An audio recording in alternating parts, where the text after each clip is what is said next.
जैकबाबाद के girls high school में खेलों के मुकाबलों में 13 प्राइमरी स्कूलों से तालबात ने हिस्सा लिया। इंडोर और आउटडोर खेलों में लड़कियों ने शानदार परफॉर्मेंस देकर साबित कर दिया कि वो लड़कों से किसी तौर पर पीछे नहीं है।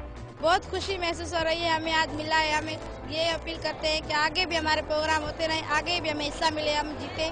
इस बात से इनकार नहीं किया जा सकता कि गैर निसाबी सरगर्मियां तालबात की सलाहियतों को उजागर करने में अहम किरदार अदा करती हैं। स्पोर्ट्स की अपनी अहमियत होती है।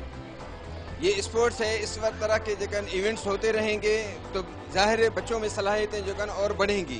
जैकबाबाद की गर्ल्स स्कूलों में स्पोर्ट्स ग्राउंड न होने की वजह से अक्सर तालबात को खेल के मौके फराहम नहीं होते।